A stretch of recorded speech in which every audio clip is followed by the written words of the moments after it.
మెతుకులు తెలివారని దీర్ఘ ఆర్తిలో తల పగిలేటి తలపుల గతుకులు అని. ఇవాళ మనం గతుకులు చూస్తున్నాం ప్రతి ఒక్కళ్ళ జీవితాల్లో. ఎక్కడ అభివృద్ధి లేదు. మన రాష్ట్రం చూస్తున్నాం ఇవాళ. మరి ఆనాడు ఎన్టీ రామారావు గారు, చంద్రబాబు నాయుడు గారు తర్వాత మన ఉనికిని కాపాడారు, మన ఉనికిని చాటారు ప్రపంచానికి. అటువంటిది ఈనాడు చూస్తున్నాం ఎంత దుర్భర పరిస్థితిలో మన రాష్ట్రం ఉందో. ఈనాడు చూస్తున్నాం మనం. మరి ఈ యొక్క ఏదైతే ఒక అసమర్థ పాలన, చెత్త ప్రభుత్వం, అలాగే ఒక రాజధాని లేని రాజ్యం, బాధుడు ఇదేం కర్మ. వైసీపీ ప్రభుత్వం వచ్చాక 4 రోజుల్లో సంవత్సరంలో పోలవరాన్ని పూర్తి చేస్తాను ప్రగల్భాలు పలికి 4 ఏళ్ళు అవుతున్నా కూడా ఇప్పటి వరకు దాన్ని పూర్తి చేయలేని చేతకాని ప్రభుత్వం ఉండడం మన రాష్ట్రానికి పట్టిన ఒక మన దురదృష్టం, కర్మ. అలాగే మన ఇప్పటిదాకా ఈ యొక్క 5 సంవత్సరాల్లో సుమారుగా ఒక 13 లక్షల కోట్ల రూపాయలు అప్పు చేశారు. అభివృద్ధి లేదు. అసలు ప్రభుత్వ ఉద్యోగాలకు కూడా జీతాలు ఇవ్వలేని పరిస్థితి.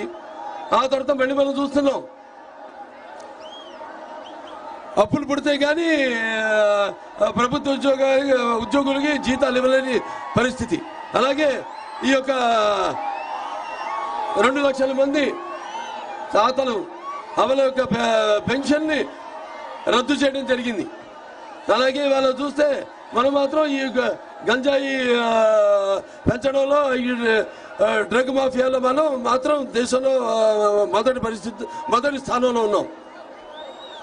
అలాగే ఈ ఇంటి పన్ను, చెత్త పన్ను వేసి మధ్యతరగతి ప్రజల యొక్క నంటి వెనకొడుతుంది ఈ వైసీపీ ప్రభుత్వం. అలాగే ఈ యొక్క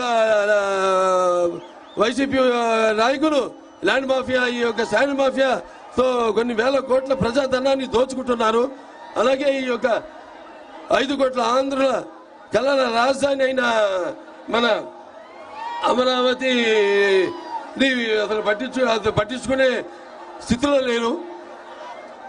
అలాగే ఈ యొక్క ఏదైతే ఈ వైజాగ్ స్టీల్ ప్లాంట్ తీసుకోలేదు, దాని తర్వాత ప్రత్యేక హోదా లేదు, దాని తర్వాత అసలు ఈ కేంద్రం నుంచి నిధులు రాబట్టుకోలేని పరిస్థితుల్లో ఉంది ఈ ప్రభుత్వం.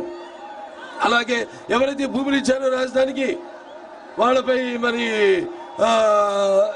ప్రభుత్వ విధానాలను ప్రశ్నిస్తే అక్రమ కేసులు పెట్టడం, వాళ్ళని భయాందోళనలకు గురి చేయడం ఈ జగన్మోహన్ రెడ్డి ప్రభుత్వానికి అలవాటు అయిపోయింది. అలాగే ఎవరైతే ఈ రాజధానికి భూములు ఇచ్చారో వాళ్ళు ఏదో ఉద్యమం చేస్తే వాళ్ళ మీద కేసులు పెట్టడం, అలాగే వాళ్ళు చట్టపరంగా ముందుకెళ్తే వాళ్ళకి అడ్డంకులు సృష్టించడం, అలాగే వాళ్ళ ఒక పైశాచిక ఆనందాన్ని పొందుతుంది ఈ వైకాపా ప్రభుత్వం. మరి ఈరోజు జగన్మోహన్ రెడ్డి విషయానికి వస్తే అతను బయటే కాదు ఇంట్లో కూడా విషయాల జోలికి వస్తే మరి మనం ఒకసారి గతం